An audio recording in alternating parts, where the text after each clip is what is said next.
En 1290, dans les murs dorés du château ducal de Bourgogne, naît une petite fille dont le destin basculera l'histoire de France. Marguerite de Bourgogne voit le jour avec tous les atouts d'une future reine. Son père, Robert II, duc de Bourgogne, règne sur l'un des duchés les plus puissants du royaume. Sa mère, Agnès de France, porte dans ses veines le sang royal puisqu'elle est la propre fille de Saint-Louis. Cette naissance n'est pas un hasard. Les grandes familles de l'époque calculent chaque alliance, chaque mariage.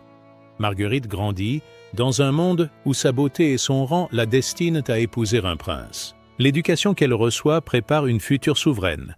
Elle apprend les bonnes manières, la piété, mais aussi l'art de la conversation et le goût du luxe qui caractérisent la haute noblesse. À 10 ans, son avenir se dessine.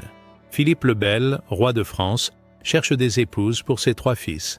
La politique matrimoniale de l'époque exige des alliances stratégiques, et la petite Marguerite représente un parti idéal. En 1300, les négociations commencent. Les pourparlers s'éternisent. Mais en 1301, le contrat de mariage est signé à Vincennes. Marguerite épousera Louis, l'héritier du trône de France. Les années d'attente se succèdent. Les guerres contre les Flamands retardent les festivités, puis la mort de la reine Jeanne de Navarre en 1305 oblige à reporter encore la cérémonie. Marguerite a maintenant 15 ans quand elle épouse enfin Louis à Vernon le 23 septembre 1305. La cérémonie se déroule sans faste particulier, mais elle devient reine de Navarre par ce mariage. Louis n'est pas un époux facile. Surnommé le Hutin, le querelleur, il possède un caractère difficile qui lui vaut bien des ennemis. Il aime l'embrouille, les disputes, et semble incapable de sortir quelque part sans finir dans une querelle. Cette énergie belliqueuse ne se retrouve malheureusement pas dans sa vie conjugale, car il délaisse rapidement sa jeune épouse. Marguerite se retrouve donc seule dans ce monde de la cour, entourée de ses belles-sœurs qui partagent le même sort. Jeanne et Blanche de Bourgogne, cousines de Marguerite, ont épousé les frères de Louis, Philippe et Charles. Les 3 jeunes femmes, toutes dans la vingtaine, forment un trio inséparable qui égaye la cour de leur rire et de leur joie de vivre. Elles passent leurs journées ensemble, organisent des fêtes, reçoivent des invités dans les appartements royaux. La tour de Nesle, résidence parisienne, devient leur lieu de prédilection. Cette tour massive, construite vers 1200 sur la rive gauche de la Seine, fait partie des fortifications de Philippe Auguste. Haute de 25 mètres, elle offre une vue magnifique sur Paris et la Seine. C'est dans ce cadre que Marguerite rencontre Philippe d'Aunay. Ce jeune chevalier normand possède tout ce qui manque à son époux. La beauté, l'esprit, l'attention qu'elle mérite. Philippe d'Aunay n'est pas seul, son frère Gauthier l'accompagne souvent à la cour. Bientôt, Blanche de Bourgogne succombe elle aussi au charme de Gauthier. Les 2 frères d'Aunay ne sont pas de simples aventuriers. Ils appartiennent à la petite noblesse normande et servent comme écuyers à l'hôtel royal. Leur position leur donne accès aux appartements royaux, leur permet d'approcher les princesses sans éveiller immédiatement les soupçons. Ils sont beaux, cultivés, spirituels, tout ce que les épouses royales trouvent excitant après la froideur de leurs maris respectifs. Les rencontres se multiplient dans la tour de Nesle. Pendant près de 3 ans, de 1311 à 1314, Marguerite et Blanche vivent une passion secrète avec les frères d'Aunay. Elle leur offre des cadeaux, des aumônières brodées qu'elles ont confectionnées de leurs mains. Ces petites bourses, portées à la ceinture, deviennent les symboles de leur amour clandestin. Marguerite donne naissance à une fille, Jeanne, en 1311. Cette naissance complique la situation car désormais, la légitimité de l'enfant pourra être remise en question si l'adultère de la mère est découvert. Mais rien ne semble pouvoir arrêter la passion qui unit Marguerite à Philippe d'Aunay. Au début de l'année 1314, Édouard II, roi d'Angleterre, arrive en visite officielle en France.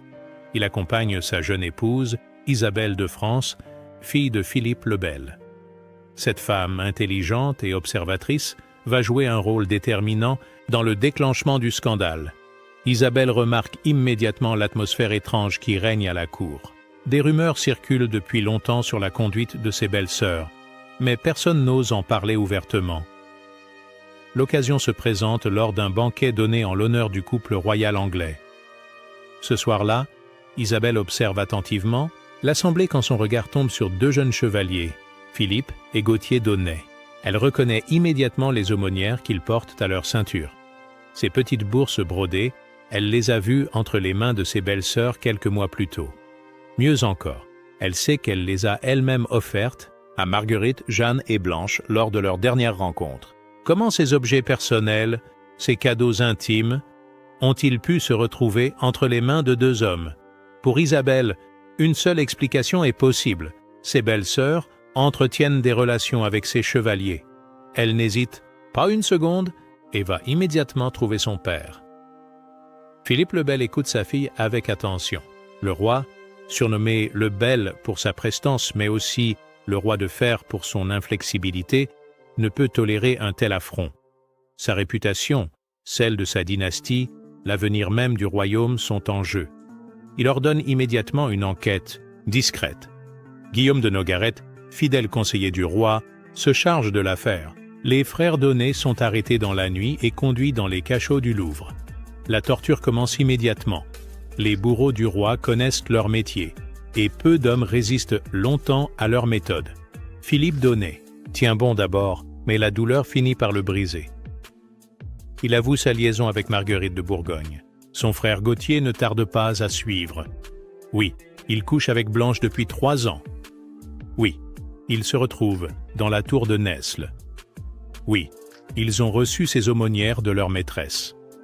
L'aveu des frères d'Aunay déclenche la colère terrible de Philippe le Bel. Dans la nuit, ces hommes d'armes arrêtent les 3 belles filles du roi. Marguerite, Jeanne et Blanche sont tirées de leur lit et conduites dans les geôles royales. Le traitement qu'elles subissent ne correspond plus à leur rang. Elles sont traitées comme de vulgaires criminels. L'enquête se poursuit. Sous la torture, de nouveaux détails émergent. Les amants racontent leur rencontre dans la tour de Nesle, les cadeaux échangés, les promesses d'amour. Le scandale prend des proportions énormes quand la cour l'apprend. Les rumeurs se multiplient, s'amplifient. Ce qui n'était que de l'adultère devient, dans les récits colportés, des orgies monstrueuses. Le 19 avril 1314, la justice royale rend son verdict. Philippe et Gauthier d'Aunay sont condamnés à mort pour crime de lèse-majesté. Leur exécution à Pontoise dépasse en horreur tout ce que l'époque a connu. Ils sont d'abord roués, leurs os brisés un à un, puis écorchés vifs, la peau arrachée par lambeaux, émasculés ensuite, leurs parties génitales tranchées devant la foule hurlante. Ce n'est pas fini. Les bourreaux versent du plomb fondu sur leurs plaies béantes, traînent leurs corps mutilés derrière des chevaux dans les rues de Pontoise. Enfin, ils les décapitent et pendent leurs cadavres au gibet par les aisselles. Cette exécution barbare, même pour l'époque, montre l'ampleur de la colère royale. Pour les princesses, les sentences varient selon leur degré de culpabilité. Jeanne de Bourgogne, reconnue complice mais innocente d'adultère, est emprisonnée au château de Dourdan. Elle sera finalement acquittée en décembre 1314 et reprendra sa place à la cour. Marguerite et Blanche subissent un sort plus cruel. Elles sont tondues, leurs cheveux coupés en signe d'infamie. Revêtues de robes de bure grossière, elles sont conduites dans un chariot recouvert de drap noir jusqu'au château Gaillard, en Normandie. Château Gaillard, cette forteresse construite par Richard Cœur de Lion, devient la prison de Marguerite de Bourgogne. Elle occupe une cellule au sommet du donjon, ouverte à tout vent. Les conditions de détention sont atroces. Le froid, l'humidité, l'isolement complet. Elle qui aimait le luxe, les fêtes, la compagnie, se retrouve seule face à ses remords. Blanche, elle, est enfermée dans les parties basses du château, dans un cachot enfoncé dans la terre selon les chroniques. Ses conditions sont un peu moins pénibles, ce qui lui permettra de survivre à cette épreuve. Marguerite ne reverra jamais sa famille, jamais sa fille Jeanne. Philippe le Bel meurt le 29 novembre 1314, emporté selon certains par le chagrin de ce scandale familial. Son fils, Louis X, devient roi de France, mais il refuse catégoriquement de libérer son épouse. Pour Louis, Marguerite représente tous ses problèmes. En tant qu'homme, il est un mari trompé, humilié publiquement. En tant que père, il doute maintenant de la légitimité de sa fille Jeanne. En tant que roi, il ne peut se remarier et assurer sa descendance tant que Marguerite vit.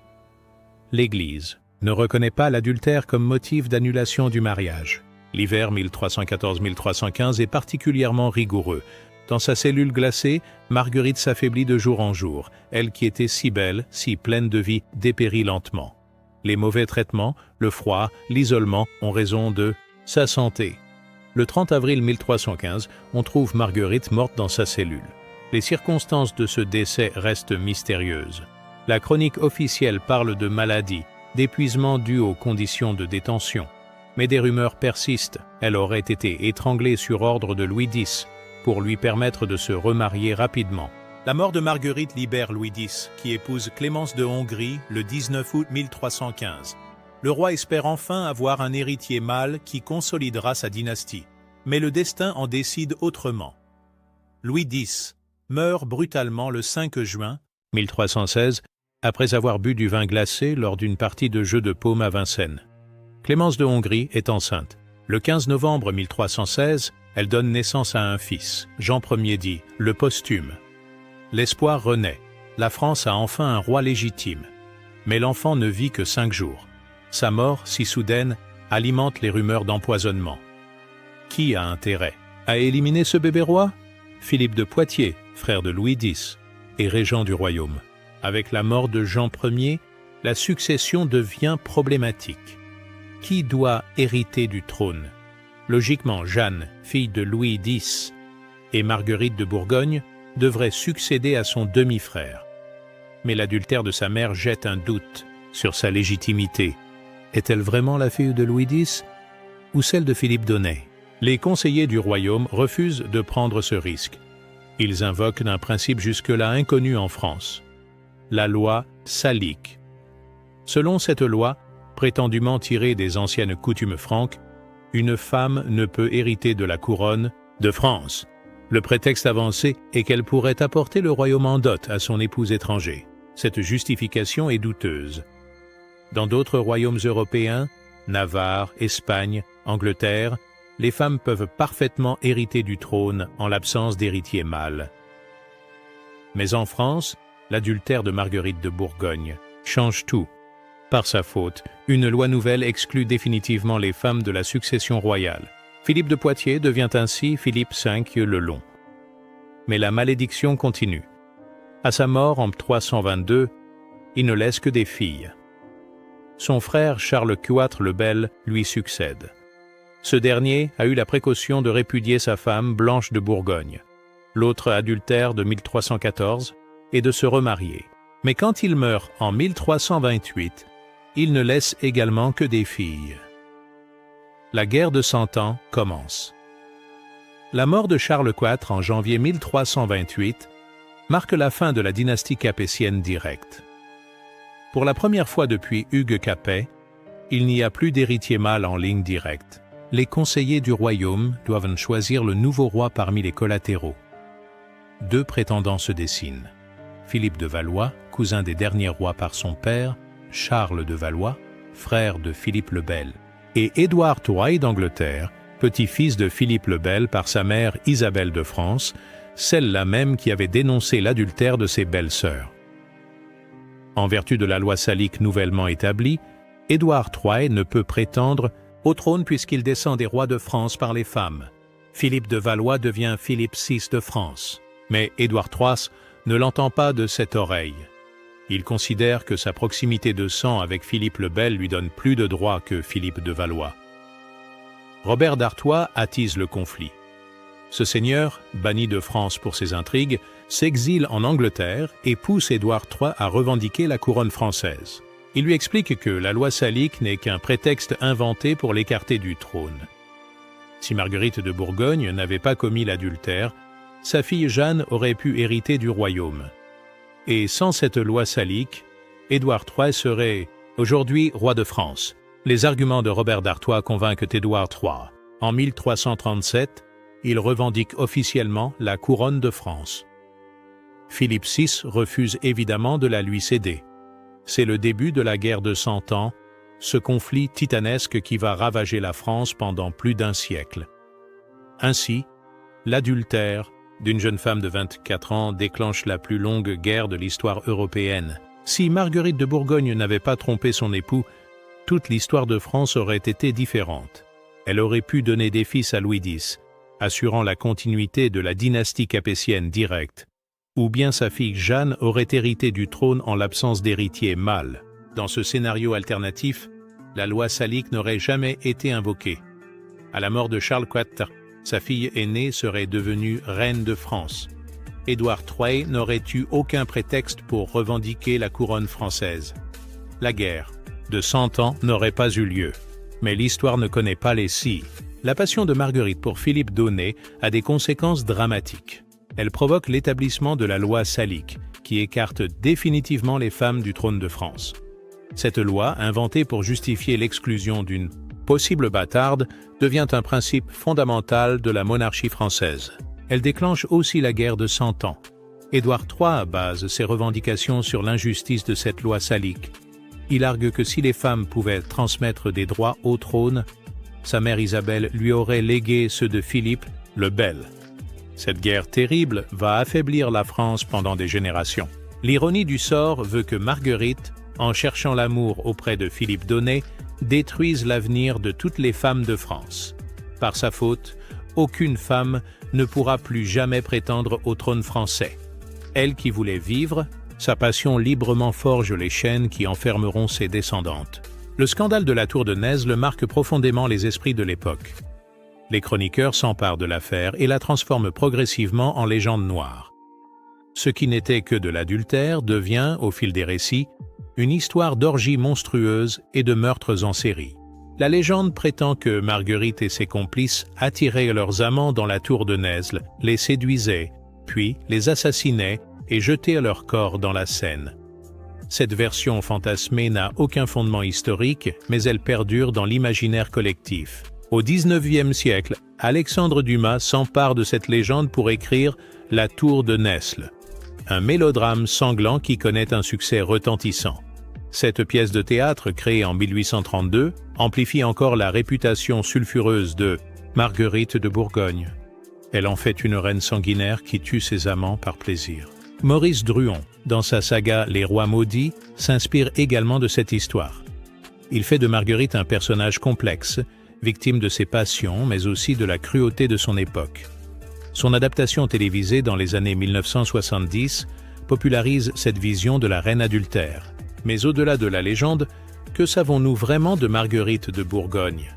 Les sources historiques la décrivent comme une jeune femme belle, spirituelle, aimant le luxe et les plaisirs de la cour.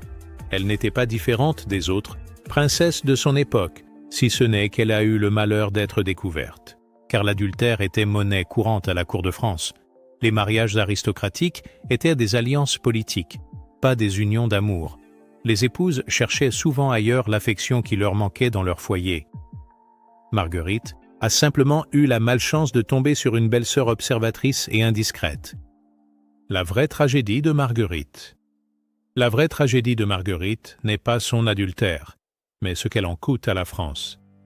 Cette jeune femme de 24 ans, éprise d'un beau chevalier, ne mesure pas les conséquences de ses actes. Comment pourrait-elle imaginer qu'en offrant une aumônière à son amant, elle déclenche une guerre qui durera 116 ans? Son histoire révèle la fragilité du pouvoir royal au début du XIVe siècle. Philippe le Bel, malgré sa puissance apparente, ne peut contrôler sa propre famille. Le scandale de ses belles-filles ébranle si profondément son autorité qu'il en meurt peut-être de chagrin quelques mois plus tard. Elle montre aussi comment un événement privé peut avoir des répercussions politiques majeures. L'adultère de Marguerite n'est qu'une affaire de cœur, mais il remet en question la légitimité de sa fille, donc l'avenir de la dynastie. Face à cette crise, les conseillers du royaume inventent la loi salique pour préserver la stabilité du pouvoir. Cette loi, créée dans l'urgence pour résoudre un problème immédiat, devient un pilier de la monarchie française. Elle survit à tous les changements de dynastie, de la fin des Capétiens à la Révolution française.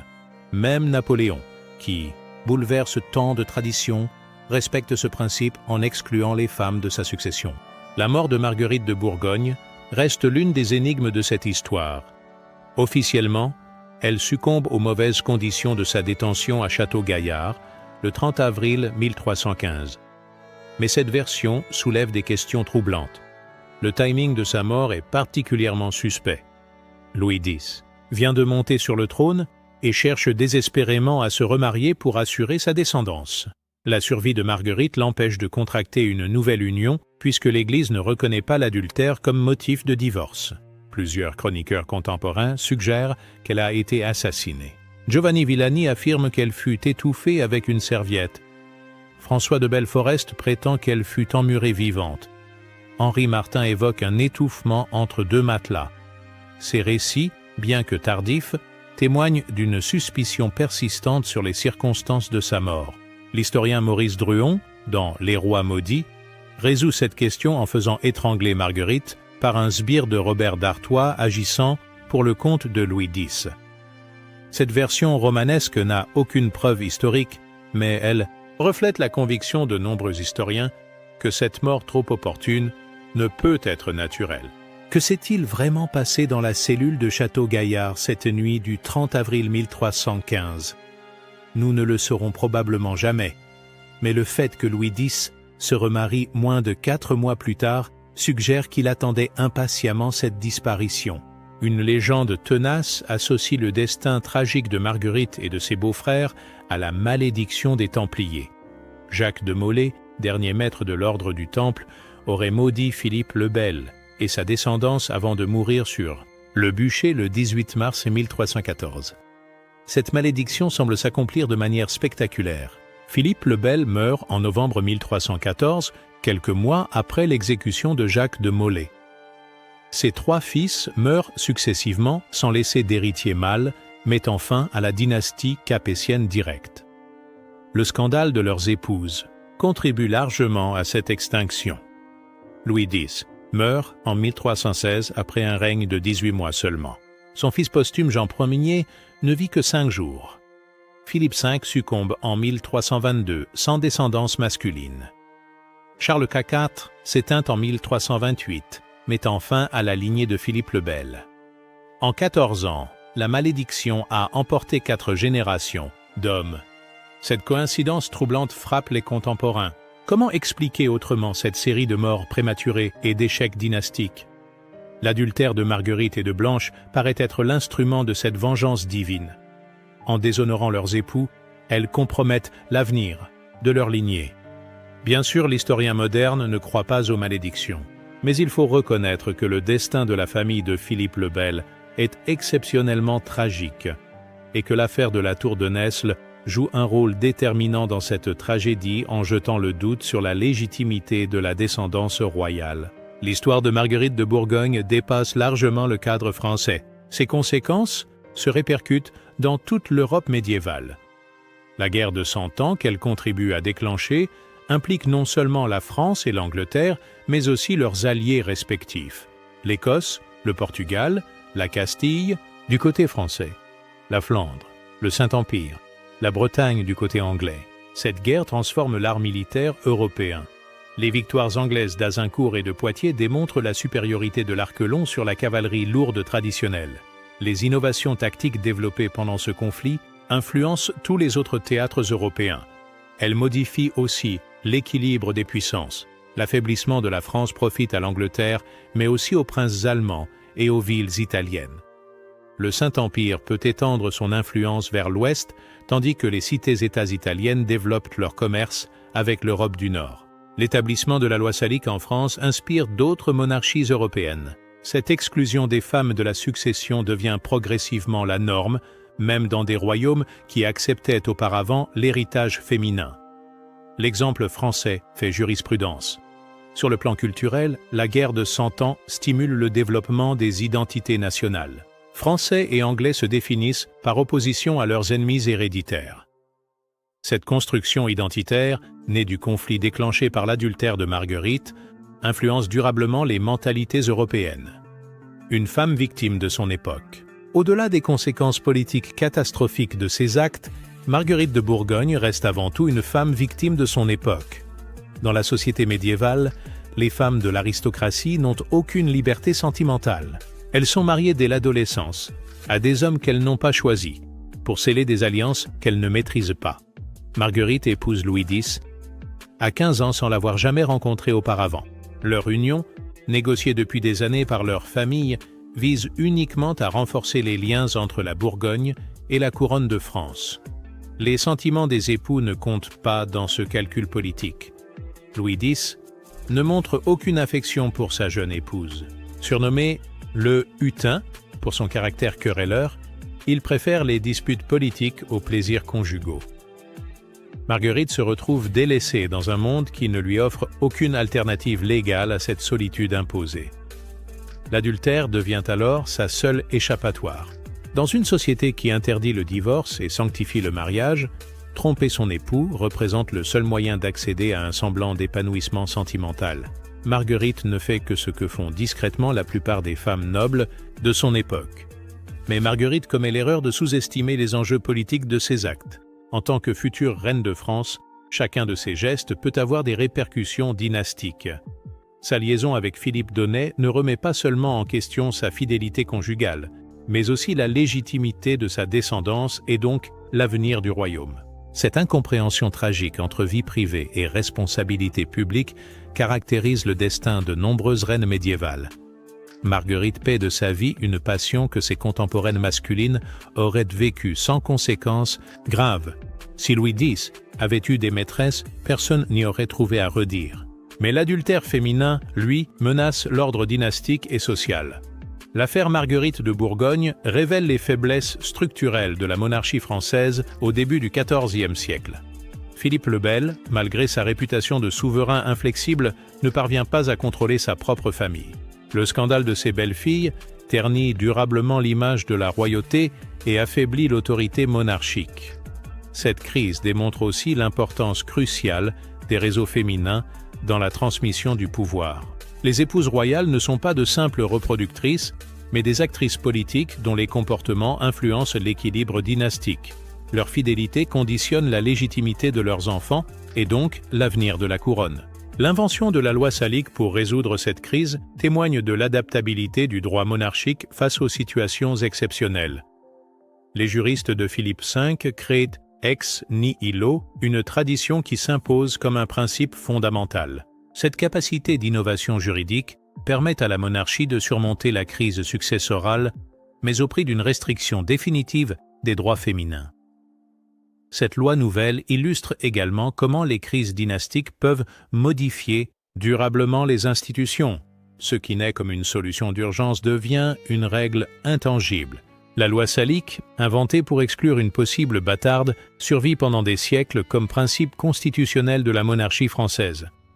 La fille de Marguerite et Louis X, Jeanne, subit toute sa vie les conséquences de l'adultère maternel. Née en 1311, elle grandit sous le soupçon permanent de bâtardise. Son père, Louis X, met longtemps avant de la reconnaître officiellement, et même alors, des doutes persistent sur sa paternité réelle. L'établissement de la loi salique la prive définitivement du trône de France. En temps normal, elle aurait pu succéder à son demi-frère Jean Ier.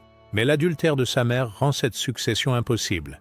Les grands du royaume préfèrent confier la couronne à Philippe V plutôt qu'à une héritière de légitimité douteuse.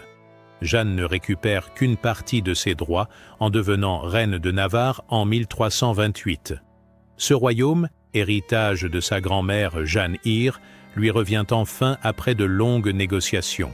Mais elle règne sur un territoire réduit, vassal de la France, loin de la puissance qu'aurait représentée la couronne française. Son mariage avec Philippe d'Évreux, comte d'Évreux, scelle définitivement son exclusion du trône français. Ce prince, proche parent de la famille royale, accepte de l'épouser malgré les doutes sur sa naissance. Mais cette union confirme qu'elle ne prétendra plus jamais à la succession française. Jeanne de Navarre vit donc dans l'ombre de sa mère. Elle porte toute sa vie le poids de l'adultère maternel, cette faute qui l'a privée du plus grand royaume d'Europe. Son destin illustre cruellement comment les erreurs des parents retombent sur les enfants dans une société obsédée par la légitimité dynastique. La transformation du modèle royal. L'affaire de la tour de Nesle marque un tournant dans la conception de la fonction royale. Avant ce scandale, les souverains français toléraient une certaine liberté de mœurs dans leur entourage. Les cours médiévales acceptaient les liaisons extraconjugales comme un aspect normal de la vie aristocratique. Après 1314, cette tolérance disparaît. les rois suivants exercent un contrôle strict sur la moralité de leur famille. Ils comprennent que le comportement de leurs proches peut compromettre leur légitimité et celle de leur descendance. La royauté développe un idéal de vertu familiale qui devient central dans sa propagande. Cette évolution transforme aussi le rôle des reines. Elles ne sont plus seulement des épouses et des mères, mais des gardiennes de l'honneur dynastique. Leur conduite irréprochable devient une obligation politique autant que morale. La moindre faiblesse peut déclencher une crise majeure. Philippe V, Charles IV, puis leurs successeurs valois imposent à leurs épouses un mode de vie exemplaire. Les reines vivent désormais sous surveillance constante, entourées de dames de compagnie choisies pour leur vertu. Cette surveillance transforme la cour en un espace moralisé où la moindre indiscrétion peut avoir des conséquences dramatiques. Ce nouveau modèle royal influence l'ensemble de l'aristocratie européenne. Les autres cours adoptent progressivement ces exigences morales renforcées. L'exemple français fait école, transformant les standards comportementaux de l'élite européenne. Le scandale de 1314 modifie durablement les relations entre la France et ses voisins. Isabelle de France, l'instigatrice de l'enquête, retourne en Angleterre avec une réputation ternie. Ses compatriotes français lui reprochent d'avoir dénoncé ses belles-sœurs, même si elles ne faisaient que révéler la vérité. Cette animosité complique sa position à la cour anglaise. Édouard II, son époux, ne lui fait déjà pas confiance à cause de ses origines françaises. L'affaire de la Tour de Nesle renforce cette méfiance et pousse Isabelle vers l'opposition. Elle finit par renverser son mari en 1326 avec l'aide de son amant Roger Mortimer. Cette instabilité anglaise profite initialement à la France. Philippe V et Charles IV n'ont pas à craindre d'intervention anglaise dans leurs affaires intérieures. Mais quand Édouard III monte sur le trône en 1327, il hérite de la rancœur de sa mère contre la famille royale française. Les accusations d'illégitimité lancées contre Jeanne de Navarre inspirent les revendications d'Édouard III. Si la fille de Louis X peut être écartée du trône pour bâtardise suspectée, pourquoi le petit-fils de Philippe le Bel ne pourrait-il pas revendiquer ses droits héréditaires? Cette logique juridique nourrit les prétentions anglaises sur la couronne française. L'affaire influence également les relations avec la Bourgogne. La famille ducale supporte mal le déshonneur infligé à Marguerite, leur parente. Cette rancœur alimente les tensions entre Paris et Dijon, préparant les conflits futurs entre Valois et Bourguignons pendant la guerre de Cent Ans, la révolution juridique de la loi salique. L'adoption de la loi salique en 1316 constitue une révolution juridique majeure dans l'histoire de France. Jusque-là, aucun texte ne prohibait explicitement l'accession des femmes au trône. La succession se faisait pragmatiquement, en fonction des circonstances et des rapports de force. Les juristes de Philippe V doivent inventer une légitimité historique à cette exclusion féminine. Ils exhument d'anciens textes francs, les interprètent de manière extensive, créent une tradition fictive mais crédible. Cette construction juridique témoigne de la sophistication intellectuelle des légistes royaux. La loi salique ne se contente pas d'exclure les femmes du trône. Elle révolutionne toute la conception de la succession royale. Elle établit le principe de masculinité, mais aussi celui de primogéniture et d'inaliénabilité de la couronne. Ces règles transforment la monarchie française en un système successoral particulièrement rigide. Cette rigidité présente des avantages et des inconvénients. Elle évite les guerres de succession en fixant des règles claires, mais elle peut aussi conduire à des crises quand ces règles entrent en conflit avec les réalités politiques. La guerre de Cent Ans illustre parfaitement cette contradiction. L'influence de la loi salique dépasse largement les frontières françaises. D'autres monarchies européennes adoptent des principes similaires, inspirés par l'exemple français. Cette masculinisation progressive du pouvoir royal caractérise l'évolution politique de l'Europe médiévale tardive. Blanche de Bourgogne, l'autre princesse adultère, survit à son emprisonnement à Château-Gaillard. Ses conditions de détention, bien que pénibles, restent moins cruelles que celles de Marguerite. Elle occupe un cachot dans les parties basses du château, moins exposé aux intempéries que la cellule sommitale de sa belle-sœur. Quand Charles IV accède au trône en 1322, il fait transférer son épouse répudiée au château de Gavray, en Normandie. Blanche y bénéficie de conditions moins dures et obtient même l'autorisation de prendre l'habit religieux. Elle finit sa vie comme religieuse, expiant ses fautes passées dans la prière et la pénitence. Jeanne de Bourgogne, la troisième accusée, connaît un sort bien différent. Innocentée de l'accusation d'adultère, elle retrouve sa place auprès de Philippe V. Elle devient reine de France lors du sacre de son époux à Reims en 1317 et joue un rôle important dans le gouvernement royal. L'ironie veut que Philippe V lui offre en 1319 l'hôtel et la tour de Nesle, théâtre du scandale de 1314. Ce cadeau symbolique marque la réhabilitation complète de Jeanne et sa réconciliation avec la famille royale. Elle utilise intelligemment cette position pour promouvoir les arts et l'éducation. Robert d'Artois, le futur instigateur de la guerre de 100 ans, tire les leçons de cette affaire. Il comprend comment exploiter les faiblesses dynastiques pour déstabiliser le pouvoir royal. Ces futures intrigues s'inspirent directement des méthodes révélées par le scandale de 1314. Le procès de Marguerite et de ses complices marque une évolution importante dans la justice royale. Philippe le Bel applique avec une rigueur inédite les principes du crime de lèse-majesté. L'adultère avec une princesse royale devient un crime contre l'État, passible des peines les plus sévères. Cette criminalisation de l'adultère aristocratique transforme les rapports entre noblesse et royauté. Les grands seigneurs comprennent que leurs comportements privés peuvent avoir des conséquences juridiques majeures. La justice royale s'immisce désormais dans la sphère intime de l'aristocratie. L'usage de la torture pour obtenir les aveux des frères d'Aunay normalise cette pratique dans les procès politiques. Les règnes suivants recourent systématiquement à ces méthodes pour instruire les affaires d'État.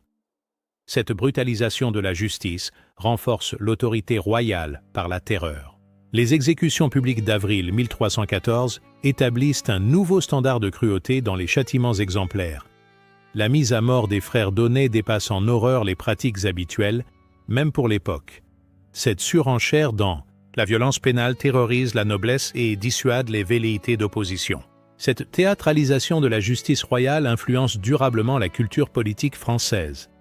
Les souverains suivants comprennent l'importance du spectacle judiciaire pour asseoir leur autorité. La justice devient un instrument de propagande autant qu'un moyen de maintenir l'ordre. Au fil des siècles, l'histoire de Marguerite de Bourgogne se transforme en légende noire.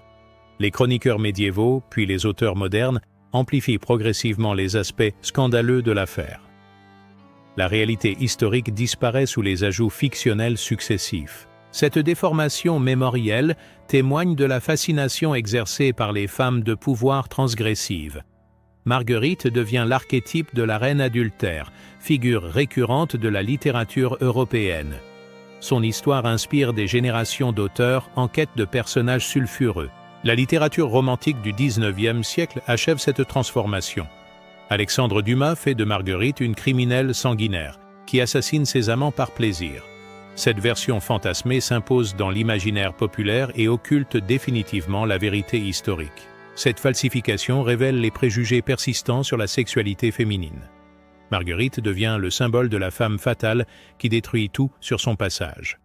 Sa véritable tragédie, être victime des contraintes de son époque, disparaît derrière cette caricature misogyne.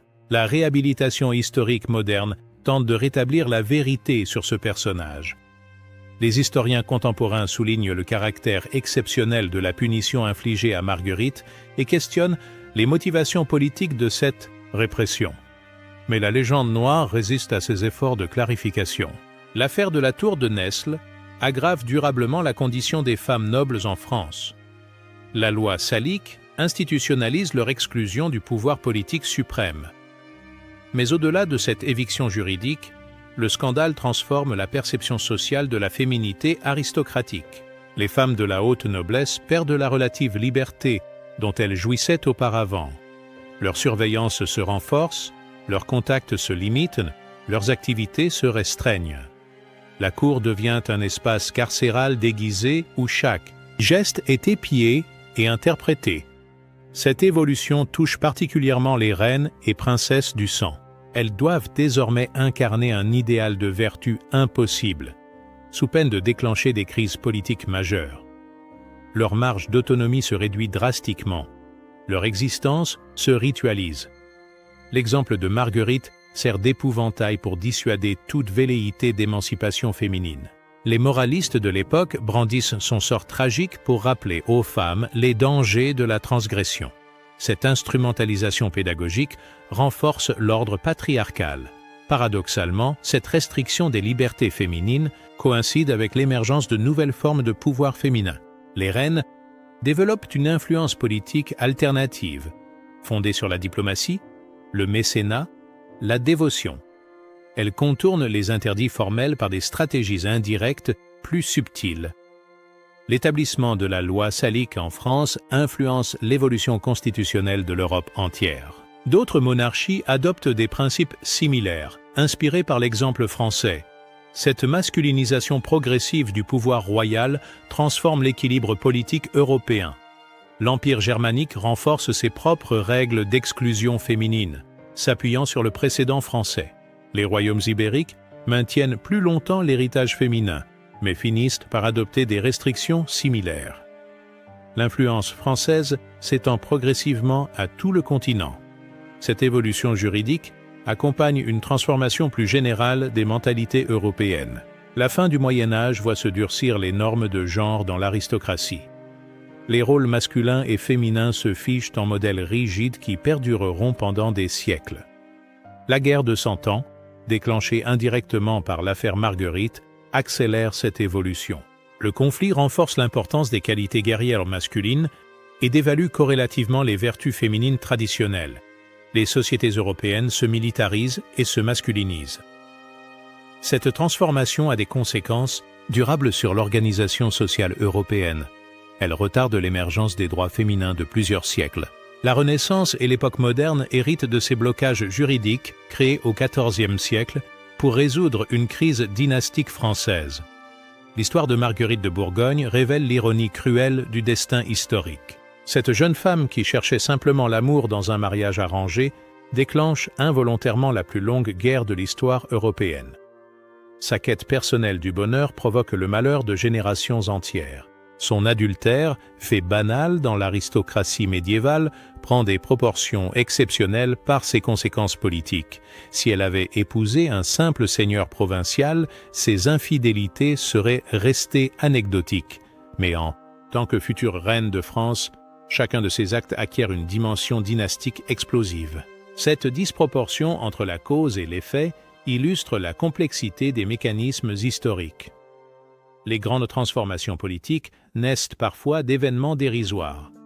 L'histoire ne suit pas une logique rationnelle, mais résulte de l'accumulation d'accidents et de malentendus.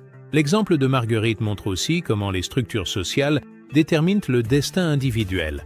En tant que femme noble du XIVe siècle, elle subit des contraintes qu'elle ne peut ni comprendre ni maîtriser. Sa tragédie personnelle révèle les contradictions d'une société en mutation. Son histoire continue de fasciner parce qu'elle condense les tensions fondamentales de son époque. Conflit entre amour et devoir, entre liberté individuelle et contraintes sociales, entre aspirations personnelles et exigences politiques. Marguerite incarne ces dilemmes éternels qui transcendent les époques. Marguerite de Bourgogne meurt dans l'anonymat d'une cellule de Château-Gaillard le 30 avril 1315. Elle a 25 ans. Cette jeune femme, qui voulait seulement vivre sa passion amoureuse, emporte dans la tombe un secret qui changera l'Europe.